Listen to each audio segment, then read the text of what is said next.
Bien, vamos a ahora hacer un tutorial sobre las tablas de estadísticas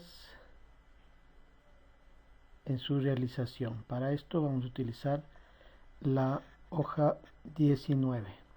Bien, para establecer una tabla estadística necesitamos conocer cuántos datos existen. Entonces voy a ponerle el rótulo en igual.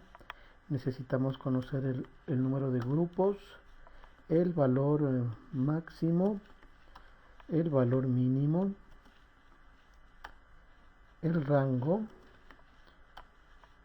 el ancho de la clase, C mayúscula,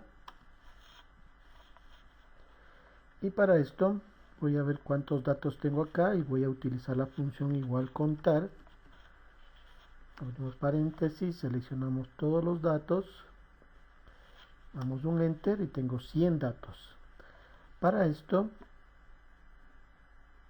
en los 100 datos tenemos que utilizar esta tablita de referencia para los grupos. Entonces tengo 100 datos, tengo 7 grupos. Entonces vamos a regresar a nuestra hoja. Entonces debo utilizar 7 grupos de referencia. Para el valor máximo igual max, señalamos los datos, enter. Para el valor min, señalamos los datos para que nos busque el valor mínimo. El rango va a ser el cálculo entre el valor máximo menos su valor mínimo. Y el ancho de la clase va a ser igual al rango calculado dividido para el número de grupos. Y entonces ya tenemos esta parte. Como los datos son enteros, entonces vamos a utilizar un ancho de clase de 7. Bien, entonces para este ancho de clase vamos a hacerlo acá, la tabla estadística de clases.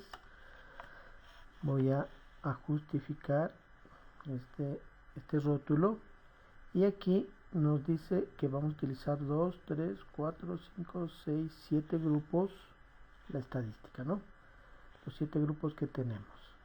Bien, para formar la tabla estadística necesitamos partir del valor mínimo, que en este caso sería 5. Y para esta parte, porque en las clases tengo dos, tenemos el límite inferior y el límite superior.